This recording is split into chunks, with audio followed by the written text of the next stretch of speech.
اور اخلاق کا جو دیوالا نکلا ہے. دوائیوں میں شاید دنیا میں کوئی قوم نہ ہو جو دوائیوں میں ملاوٹ کرتی ہو. کوئی غریب عورت ہو سکتا ہے گھر کے برتن بیچ کر آئی ہو اور اپنے بچے کے لیے یا اپنے شوہر کے لیے دوا لے کر جا رہی ہو, اور 15 روپے کا ایک کیپسول اس نے خریدا ہو, لیکن اس کیپسول میں چاک بھرا ہوا اور کچھ نہیں. یہ کام سلطنت خدا داد پاکستان میں ہو رہا ہے. میں صرف اس ایک مثال پر اکتفا کر رہا ہوں, زیادہ وقت نہیں ہے. اخلاق کا دیوالا نکل چکا. وہ قوم جو ایک قوم تھی ہندو کے مقابلے میں اب قومیتوں میں تقسیم ہو چکی. دونوں نفاق و تمام و کمال نظر آ رہے ہیں. نفاق باہمی, نفاق عملی, نفاق اخلاقی. اب اس کے لیے ضروری ہے پاکستان کے دفاع کے لیے یہ بھی ضروری ہے کہ فوجوں کو مستحکم رکھیے. اعدوا لهم ما استطعتم, ہر ممکن دفاعی اسلحہ فراہم کیا جائے, حرب و ضرب کی پوری قوت بلکہ بڑھایا جائے. اور سلسلے میں ڈنکے کی چوٹ کہہ رہا ہوں, بے نظیر نے کہا ہے اللہ کرے کہ جھوٹ ہو, لیکن یہ کہ اگر واقعہ یہ ہے کہ ہماری حکومت نے کوئی خفیہ معاہدہ امریکہ سے کر لیا ہے کہ خفیہ طور پر وہ اپنے ایٹمی پلانٹس کا معائنہ کرا دے گی, تو یہ اس ملک سے غداری ہوگی. ہمیں اپنے تحفظ کے لیے ہر ممکن صورت, یہ اللہ کا حکم ہے اعدوا لهم ما استطعتم من رباط الخیل, جو بھی سامان ہے وہ بھی فراہم کرو اور گھوڑے بھی تیار رکھو. ترہبون بہ عدوکم وعدو اللہ, تاکہ تم ڈرا سکو, ہیبت طاری کر سکو اپنے دشمنوں پر بھی اللہ کے دشمنوں پر بھی. یہ سارے کام ہمیں کرنے ہیں. اس کے ساتھ ہی دوستوں سے معاہدے کیجئے. چین کے ساتھ معاہدہ سب سے اہم ہے, اس لیے کہ ایک ہی ایٹمی طاقت ہے جو اس وقت امریکہ اور یہودیوں کے تسلط سے باہر ہے. باقی بھارت کے ساتھ جو پینگیں بڑھ رہی ہیں, بھارت نے جس طرح ان کا سارا معاشی نظام جو کا تو قبول کر لیا ہے, جس طرح اس نے ملٹی نیشنل جو کارپوریشنز ہیں ان کے لیے اپنی مارکیٹ کھول دی ہے, اب وہ تو ان کے لیے کوئی اجنبی ملک نہیں رہا. اس کی وہ غیر جانبداری ختم ہوئی. میرے اسلام کو اب قصہ ماضی سمجھو, لہذا اس کا نتیجہ وہی ہے. ہنس کے وہ بولی کہ پھر مجھ کو بھی راضی سمجھو. تو امریکہ اب ہندوستان سے, بھارت سے تو راضی ہے.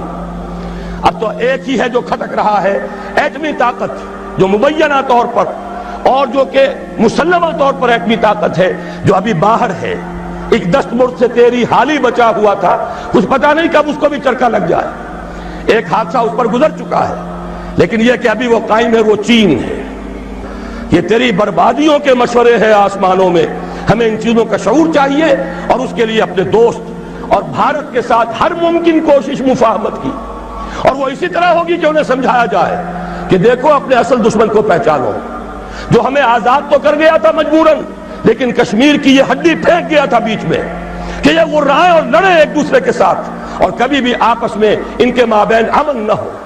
ان کی ساری دولت ہم کھینچ کر لے جائیں, روس لے جائے بھارت کی دولت اسلحہ کے عوض, امریکہ لے جائے پاکستان کی پوری دولت اسلحہ کے عوض. ہماری غریب لوگوں کی کمائی, اس کا سب سے بڑا لائنس شیئر ان سپر پاورز کے پاس جاتا رہا. ایک دوسرے کا خوف, ایک دوسرے سے خطرہ. لہذا وہ کبھی ایک صاحب نے کہا تھا, بات بڑی پتے کی ہے, ہمارا استحصال اور پوری تھرڈ ورلڈ کا جو استحصال اس وقت ہو رہا ہے اس کا سب سے بڑی ذریعہ یہی ہے. امریکہ کی سب سے بڑی صنعت ہی صرف اسلحہ سازی کی صنعت ہے.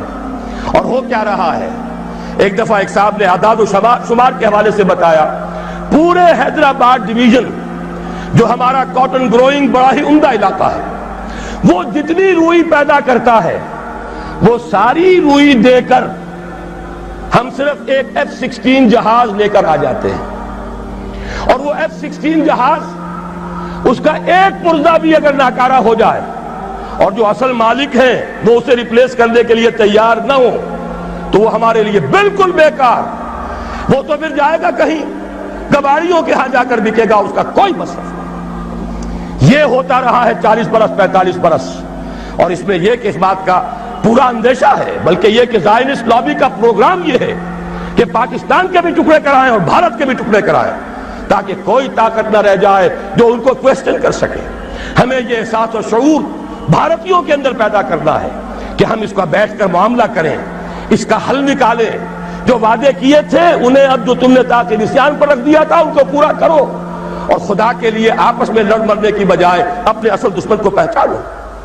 لیکن ان سب پر مستضاد اصل میں جو ہمارے لیے دفاع ہے وہ تو یہ ہے کہ اللہ کی طرف سے ہمارا دفاع ہو، اور اللہ کا یہ وعدہ ہے، سورہ حج میں فرمایا گیا ان اللہ یدافع عن الذین آمنوا ان اللہ لا يحب كل کفار اثیم كل خوان کفور اذن للذین یقاتلون بانہم ظلموا وان اللہ علی نصرہم لقدیر۔ اللہ مدافعت کرے گا اہل ایمان کی طرف سے، اللہ تعالیٰ جو ہے خود مدافع ہوگا۔ اللہ تعالیٰ کو کفر پسند نہیں ہے، خائن پسند نہیں ہے، ناشکر اور کافر پسند نہیں ہے۔ یہ تو مسلمان میدان میں نہ ہو تو بات دوسری ہے، پھر وہ کافروں میں دیکھے گا کس کے اندر زیادہ صلاحیت ہے، اس کو زمین کا قبضہ دے دے گا۔ لیکن مسلمان ہوں، ثابت کر دیں کہ ایمان اور عمل صالح کا حق ادا کرنے والے مسلمان ہیں، تو کیسے ممکن ہے اللہ کو ان سے کوئی محبت نہیں؟ پھر تو اللہ تعالیٰ دفاع کرے گا اپنے ان بندوں کی طرف سے، اور اللہ تعالیٰ ان کی نصرت پر قدیر ہے، اس کی قدرت رکھنے والا ہے۔ جب تک کہ یہ دفاع ہمارے شامل حال نہیں ہوگا، اور وہ کیسے ہوگا؟ جبکہ ہم اللہ کے خلاف جو جنگ کر رہے ہیں اسے بند کریں، اللہ کے ساتھ مفاہمت کریں، مصالحت کریں، صلح کریں۔ یہ سمجھ لیجئے اسلام کے معنی کیا ہے؟ گردن نہادن، اگر کوئی مقابلہ تھا سپر انداختن، سپر ڈال دینا۔ اللہ کے سے اگر کوئی جنگ تھی، کوئی تصادم تھا، ہتھیار پھینک دینا، یہی تو اسلام ہے۔ ہمیں چاہیے بحیثیت قوم، بحیثیت ملک، ہم اللہ تعالیٰ سے جنگ بند کریں، اس کے سامنے اپنے ہتھیار پھینک دیں، اس کی اطاعت قبول کریں، تو اللہ ہمارے دفاع کا ضامن ہے۔ ان اللہ یدافع عن الذین آمنوا ان اللہ لا يحب كل خوان کفور۔